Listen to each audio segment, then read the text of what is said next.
দেশের দক্ষিণাঞ্চলে হঠাৎ বেড়েছে ডেঙ্গুর প্রকোপ। সবশেষ পরিস্থিতি জানাতে পিরোজপুরে আছেন সহকর্মী জিয়াউল হক জিয়া এবং ঝালকাঠিতে আছেন পলাশ রায়। সরাসরি প্রথমে যাচ্ছি জিয়ার কাছে। জিয়া, পিরোজপুরে দিন দিন ডেঙ্গু রোগে আক্রান্ত সংখ্যা বৃদ্ধি পেয়েই চলছে। পিরোজপুরে গত 24 ঘন্টায় ডেঙ্গুতে আক্রান্ত হয়ে নতুন করে হাসপাতালে ভর্তি হয়েছে 11 জন রোগী এবং বর্তমানে জেলা হাসপাতাল সহ উপজেলা স্বাস্থ্য কমপ্লেক্সগুলোতে সব মিলিয়ে ডেঙ্গুতে আক্রান্ত হয়ে ভর্তি রোগীর সংখ্যা 52 জন। তো পিরোজপুর জেলা হাসপাতাল এটি একটি 100 শয্যার হাসপাতাল। আমরা এখানে এসে সকালবেলা দেখতে পেয়েছি যে এখানে আজকে প্রায় 350 রোগী ভর্তি রয়েছে। তো এই অতিরিক্ত রোগীর কারণে আসলে রোগীরা বিছানা পাচ্ছেন না, তারা ফ্লোরে, বারান্দায়, সিঁড়ির নিচে যে যেখানে পারতেছে আসলে বিছানা বিছিয়ে চিকিৎসা নিচ্ছে। আরেকটি ব্যাপার হচ্ছে যে ডেঙ্গুতে বর্তমানে আমি যে ওয়ার্ডে রয়েছি পুরুষ ওয়ার্ড, এখানে 15 জন রোগী ডেঙ্গুতে আক্রান্ত হয়ে চিকিৎসা নিচ্ছে, কিন্তু আমরা আসলে দেখতে পেয়েছি যে একজন মাত্র রোগী শুধুমাত্র মশারি টানিয়ে তিনি আসলে চিকিৎসা নিচ্ছেন, আর বাদবাকি যারা রয়েছেন তারা মশারি টানাচ্ছেন না। তো ডেঙ্গুতে আক্রান্ত যে রোগী রয়েছে এবং স্বাভাবিক যে রোগীগুলি রয়েছে আসলে অতিরিক্ত রোগীর চাপে সবাইকে একসাথেই আসলে রাখা হচ্ছে। এখানে ডেঙ্গু রোগী বা অন্য রোগী এদেরকে আলাদা আসলে করা হচ্ছে না। তো সব মিলিয়ে আসলে বলা যায় যে রোগীদের সাথে আমরা কথা বলে যেমনটা জানতে পেরেছি, তারা বলছে যে অতিরিক্ত গরম এবং অতিরিক্ত রোগীর চাপ সব মিলিয়ে মানে পিরোজপুর জেলা হাসপাতালে যে চিকিৎসা ব্যবস্থা আসলে অনেকটাই ভেঙে পড়েছে। তবে এখানে যে চিকিৎসক যারা রয়েছেন তারা আসলে বলছেন যে তারা তাদের সাধ্যমতো চিকিৎসা দেওয়ার চেষ্টা করতেছেন। তারা বলতেছেন যে 100 শয্যার হাসপাতালে 300-র মতো প্রায় রোগী ভর্তি, যার কারণে একটু ছন্দপতন হচ্ছে রোগীদের। তারা কাঙ্ক্ষিত সেই সেবাটি তারা আসলে ওইভাবে দিতে পারছেন না, তারপরেও তারা তাদের সাধ্যমতো চেষ্টা করতেছেন রোগীদের সেবা দেওয়ার জন্য। তো ডেঙ্গুতে যে আক্রান্ত রোগীর সংখ্যা দিন দিন আসলে বাড়তেছে।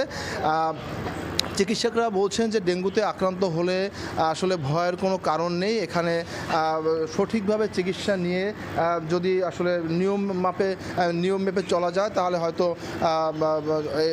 দ্রুত সুস্থ হওয়া যাবে। তো সব মিলিয়ে বলা যায় যে পিরোজপুর জেলায় এবছর আসলে ডেঙ্গু আক্রান্ত রোগী দিন দিনই বাড়তেছে। এজন্য বিভিন্ন সময় আমরা দেখেছি বা জানতে পেরেছি যে প্রশাসন যারা রয়েছে তারা বিভিন্ন প্রচারণা চালাচ্ছে। তো সব মিলিয়ে বলা যায় যে পিরোজপুর জেলা হাসপাতালে রোগীর সংখ্যা পিরোজপুরে ডেঙ্গু আক্রান্ত রোগীর সংখ্যা বর্তমানে অনেক বেশি বৃদ্ধি পাচ্ছে। তবে চিকিৎসকরা বলছেন যে দ্রুত এই যে ডেঙ্গুতে আক্রান্ত যারা রয়েছে তাদেরকে সঠিক চিকিৎসা দিলে তারা হয়তো সুস্থ হয়ে বাড়ি ফিরবে। তো আমরা আসলে ডেঙ্গুর পরিস্থিতি জানতে এবার যাব ঝালকাঠির সহকর্মী পলাশের কাছে। পলাশ, ঝালকাঠিতেও কমছে না ডেঙ্গুর প্রকোপ। প্রতিদিন জেলার বিভিন্ন এলাকা থেকে নতুন নতুন ডেঙ্গু আক্রান্ত হয়ে ঝালকাঠি সদর হাসপাতাল সহ জেলার অন্যান্য যে স্বাস্থ্য কমপ্লেক্স এবং হাসপাতাল রয়েছে সেখানে কিন্তু ভর্তি হচ্ছে। আমি এখন রয়েছি ঝালকাঠি সদর হাসপাতালে। এখানে কিন্তু এখন পর্যন্ত 10 জন রোগী ডেঙ্গু আক্রান্ত হয়ে ভর্তি হয়েছে। এই জেলা সদর হাসপাতালের পরিসংখ্যানটা যদি বলি, গত 1 মাসে অর্থাৎ মে মাসে 68 জন রোগী ডেঙ্গু আক্রান্ত হয়ে ভর্তি হয়েছেন। আর জানুয়ারি থেকে এখন পর্যন্ত এই 5 মাসে 301 জন ডেঙ্গু আক্রান্ত হয়ে কিন্তু ভর্তি হয়েছে। ঝালকাঠি জেলা শহরের 7টি স্থানকে ডেঙ্গুর বিশেষ ঝুঁকিপূর্ণ স্থান হিসেবে চিহ্নিত করেছে জেলা প্রশাসন ও স্বাস্থ্য বিভাগ। এই সব এলাকাগুলো ছাড়াও এখন কিন্তু ডেঙ্গু ছড়িয়ে পড়ছে গ্রাম অঞ্চলেও। শহরবাসীর অভিযোগ রয়েছে পৌরসভার পরিচ্ছন্নতার ঘাটতির কারণে এগুলো আসলে ঘটছে। অপরদিকে পৌরসভা বলছে নাগরিক সচেতনতার অভাবে দিন দিন ডেঙ্গু ছড়িয়ে পড়ছে। তবে আমি স্বাস্থ্য বিভাগের সাথে কথা বলেছি। ঝালকাঠি জেলা সিভিল সার্জন সহ স্বাস্থ্য বিভাগে নিয়োজিত যারা রয়েছেন তারা জানিয়েছেন যে ঝালকাঠি জেলায় এখনো ডেঙ্গুর পরিস্থিতি শঙ্কাজনক না।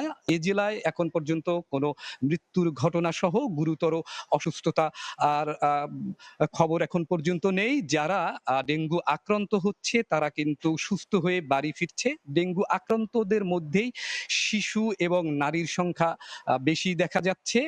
ঝালকাঠি পৌরসভা জানিয়েছে ঝালকাঠি শহরের স্পট সহ যেসব এলাকা ডেঙ্গু ঝুঁকিপূর্ণ রয়েছে সেই সব এলাকাগুলোতে কিন্তু পরিষ্কার পরিচ্ছন্নতা অভিযান অব্যাহত রয়েছে।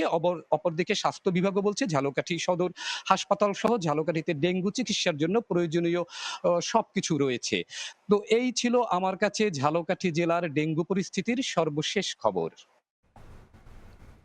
সরাসরি যুক্ত ছিলাম ঝালকাঠি এবং পিরোজপুরে।